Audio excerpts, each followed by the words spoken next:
A paz do Senhor, meus queridos e amados irmãos do nosso devocional Simply Pentecostal. Que alegria poder estar aqui mais uma vez com cada um dos irmãos para juntos lermos a palavra do Senhor. Eu espero que você tenha tido uma semana abençoada pelo nosso Deus e que neste fim de semana Deus possa estender as suas mãos poderosas sobre você e a sua família, juntamente com todos aqueles que se reúnem em sua congregação, em sua igreja. Amém?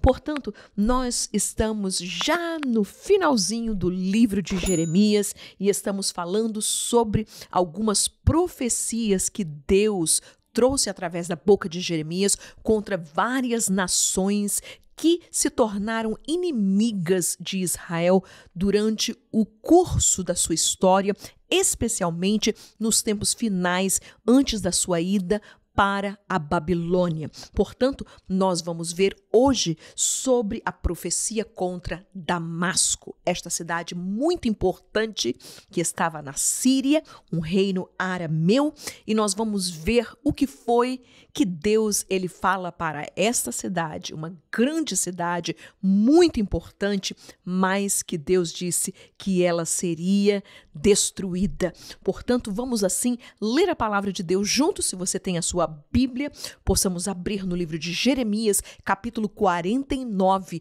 e hoje nós estaremos lendo do versículo 23 até o versículo 27, sobre a profecia contra Damasco. Diz assim a palavra do Senhor: Contra Damasco envergonhou-se Amate e Arpade, e porquanto ouviram más novas, desmaiaram. No mar a angústia não se pode sossegar. Enfraquecida está Damasco, virou as costas para fugir e tremor a tomou.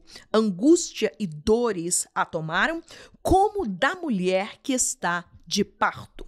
Como não está abandonada a afamada cidade, a cidade do meu folguedo, ou seja, do meu ou da minha alegria, portanto, cairão os seus jovens nas suas ruas e todos os homens de guerra serão consumidos naquele dia, diz o Senhor dos Exércitos.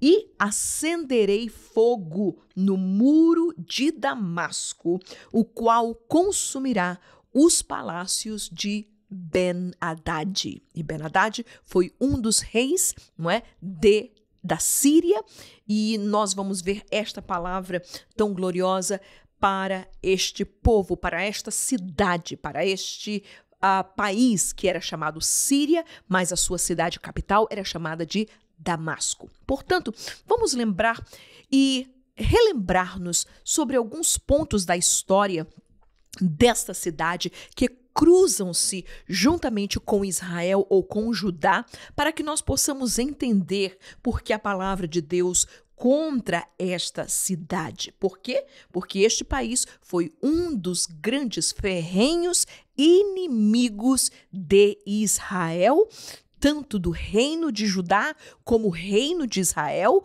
do sul e do norte. Eles atacaram Israel várias vezes e nós vamos ver esta história entrelaçada do povo de Deus contra esta potência chamada naquele tempo de Síria, cuja capital era Damasco. Então nós vamos ver que através dos tempos, não é, até a sua destruição, nós vamos ver esta menção desta cidade de Damasco. Nós vamos entender que a cidade de Damasco é uma cidade muito antiga. É uma das cidades que continuamente tem sido habitada, das mais antigas do mundo. E nós vamos ver também que Damasco era a capital da Síria, ficava a 200 quilômetros ao norte de Jerusalém, tanto é que em Israel, uma das suas portas é chamada tem a porta de Damasco, que saía para a estrada que levava para esta grande cidade da época, chamada Damasco. Portanto, nós vamos ver que esta cidade era banhada por dois grandes rios, chamados de Abana e Farfar, e você talvez vá lembrar da história lá no livro de Reis, não é? Quando Naamã fala sobre estes rios. Nós vamos também lembrar que esta cidade ou este país, como os demais outros países ao redor de Israel, era um reino pagão. Portanto, eles não criam no Deus de Israel. E por causa disso, ele tinha suas divindades, não é? Nacionais. E a de Damasco, ou da Síria, era chamada de Rimon, que era para eles o deus do trovão, da chuva, da tempestade.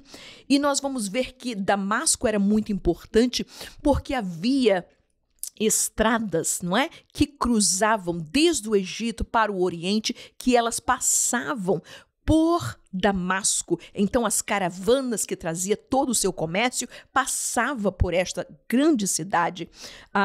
E nós vamos ver também que ela, pela primeira vez, é mencionada na Bíblia. No livro de Gênesis, se você vai lembrar, está em conexão com a vitória que Deus deu a Abraão contra alguns reis confederados que levaram o seu sobrinho Ló. E nós vamos ver que o servo de Abraão, Eliezer, ele era de Damasco, era o jovem Damasceno. E nós vamos ver também que durante o tempo, não é, da monarquia, Davi foi um dos reis de Israel que conseguiu subjugar esta cidade de Damasco. Entretanto, seu filho Salomão perdeu esta cidade porque havia nela um grande guerreiro que era contra Israel e o nome dele se chamava Rezon. E por causa disso, nós vamos ver que a Síria continuou sendo, no percurso do tempo, um grande inimigo de Israel. Nós vamos entender que na palavra de Deus, principalmente no livro de Reis, de Crônicas, vão nos dar o nome de alguns reis importantes da Síria ou de Damasco, cujos reis tiveram alguma conexão ou guerras contra os reis de Judá e de Israel. Nós vamos ver que um desses primeiros nomes era chamado de Ben-Hadad, que é mencionado nessa palavra que nós lemos em Jeremias, no capítulo 49. Ben-Hadad era um título também de vários reis que tiveram o mesmo nome, por isso simplesmente era chamado Ben-Hadad o 2, o 3 e etc. Ben-Hadad I foi o rei no tempo do rei Asa, rei de Judá. Nós vamos ver que Ben-Hadad II, ele foi o rei no tempo de Acabe, rei de Israel, cuja capital estava em Samaria. E nós vamos ver que no livro de 1º e 2º, no finalzinho de 1º Reis, princípio de 2º Reis, nós vamos entender que o profeta Eliseu teve uma grande, palavra contra esta nação. Ele interviu muitas vezes, se vocês vão lembrar, o rei da Síria muitas vezes colocava emboscadas contra o povo de Samaria, contra o rei de Samaria, que era o rei Acabe na época. Entretanto, Deus revelava os segredos do rei da Síria, que ele fazia dentro dos seus palácios, dentro das suas, do seu quarto, dentro nas suas reuniões, e nós vamos ver que Deus revelava a Eliseu, e Eliseu dizia para o rei. E aquilo se tornou frustrante para o rei da Síria. A Bíblia diz que ele chegou até ao ponto de pensar: quem de vocês aqui está sendo infiel e levando segredo para o rei de Israel? Até que então um dos homens disseram: não, rei, mas é que existe um profeta lá em Samaria, que aquilo que tu dizes aqui no secreto do teu aposento, Deus revela para ele. Aleluia! E revelando para ele fala para o rei de Israel, e por isso nós não temos vitória. E nós vamos ver que ele mandou vários grupos de homens e soldados com seus capitães para vir trazer e buscar a Eliseu. E eles diziam: homem de Deus, desce daí. E ele disse, se eu sou homem de Deus, que caia fogo do céu e consuma todos vocês. E isso sucedeu 2 vezes, e quando o terceiro grupo veio, ele disse, por favor, tem misericórdia das nossas vidas, que não nos consuma, que não nos mate, não é? E então Eliseu, ele vai. Então nós vamos ver esta história muito ligada no livro de Reis sobre, não é, este país chamado Síria, sua capital chamada Damasco. E nós vamos ver que neste mesmo tempo de Ben-Hadad II, foi quando a Síria finalmente ela vence a Israel, e Acabe ele morre, e as pessoas da Síria, os soldados da Síria, levam para a Síria muitos dos israelitas de Samaria no cativeiro.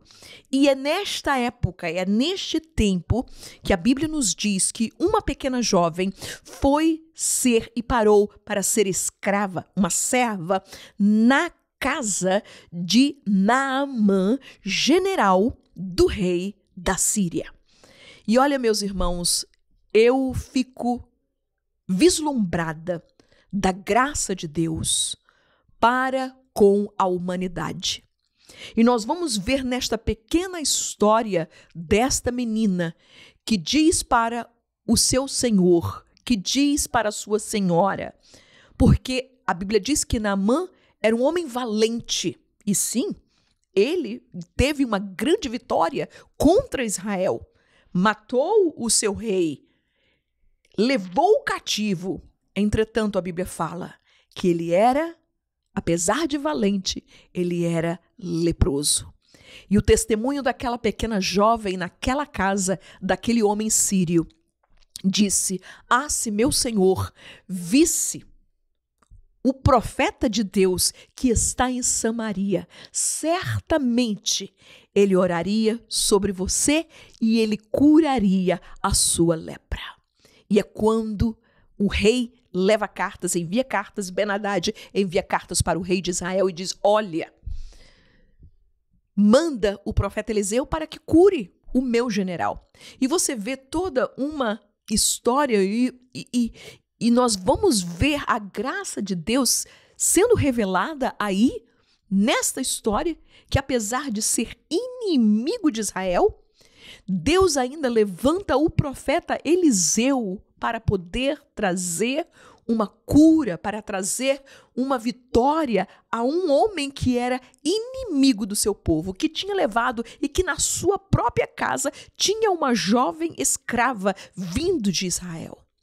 E nós vamos entender que tempos mais tarde, o mesmo profeta Eliseu, ele manda, não é? Envia um emissário com óleo para poder ungir Azael, rei de Síria, no lugar de Ben-Hadad. Portanto, meus queridos e amados irmãos, muitas histórias, não é? Muitas conquistas e muitas batalhas entre este povo de Síria, de Damasco, contra Israel.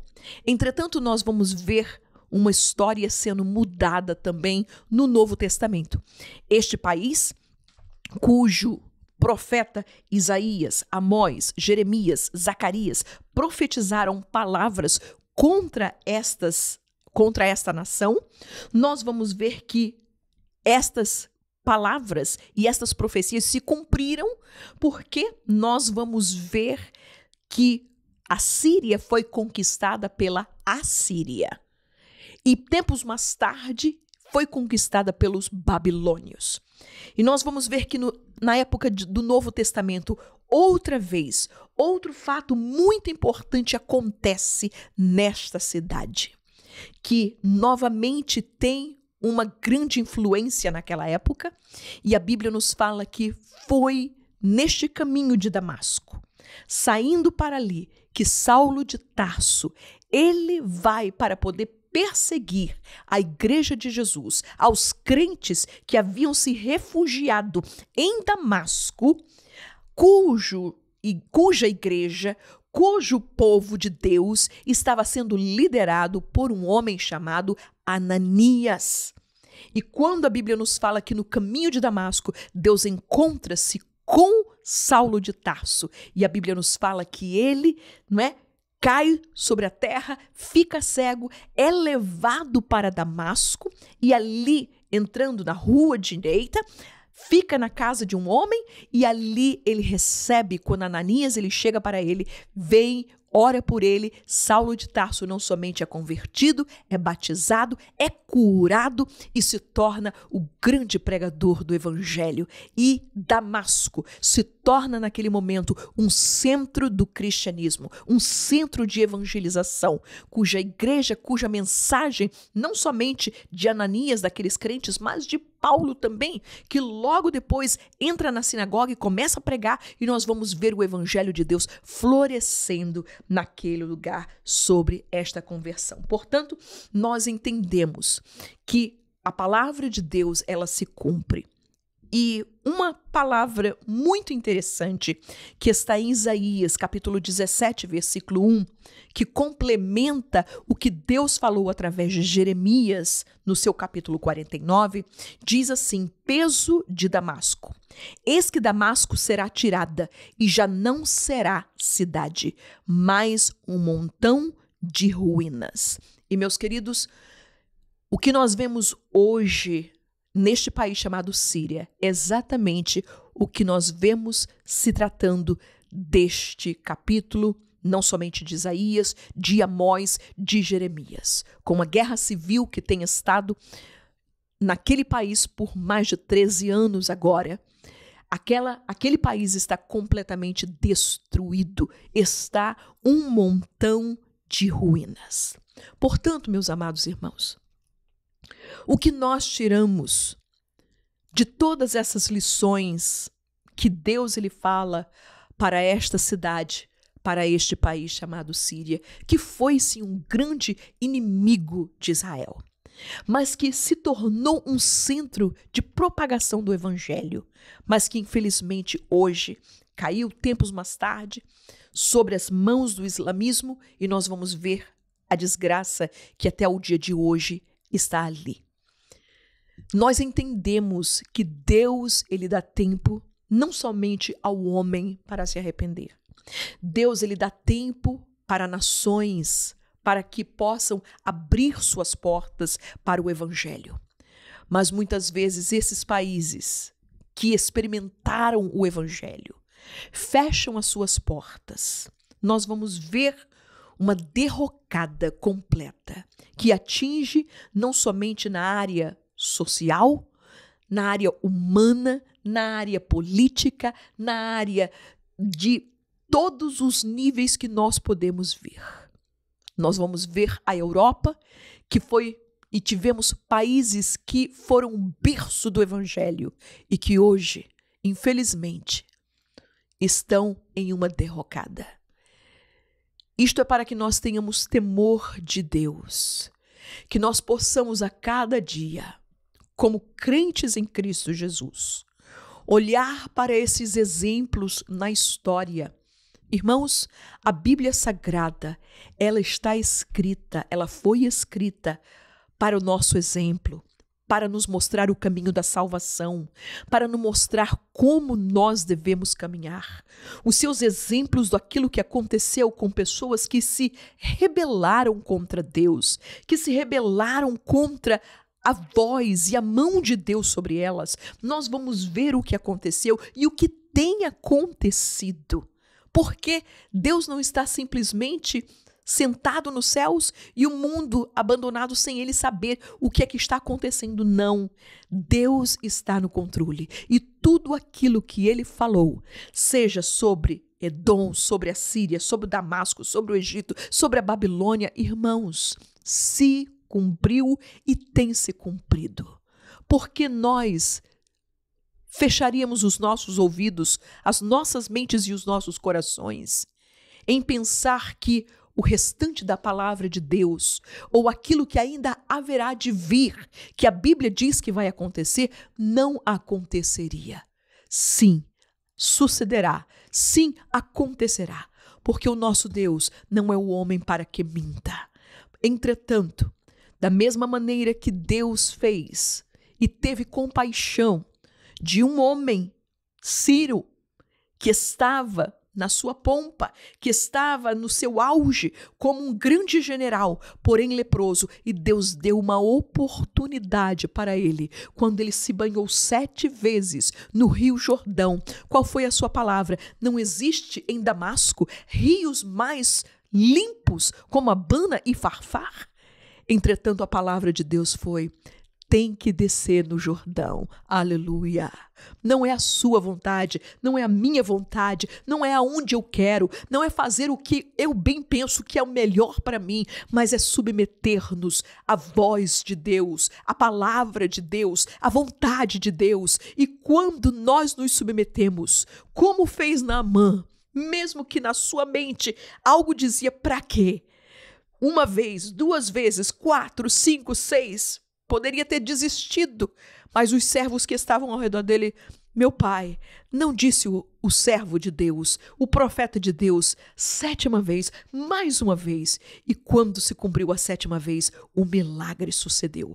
Portanto, que o Senhor Jesus possa te abençoar poderosamente, que possamos estar atentos com o nosso coração, aleluia, de atender e cumprir e obedecer, não somente parte da voz de Deus, não somente metade do que Deus disse, mas para cumprir toda a palavra, tudo o que Deus disser, arrisca, aleluia, e assim nós veremos o milagre, nós veremos a transformação, nós veremos a graça de Deus sendo manifestada, aleluia, sobre aqueles que um dia eram inimigos, mas que se tornaram filhos de Deus. Que o Senhor Jesus possa te abençoar poderosamente junto com a sua família.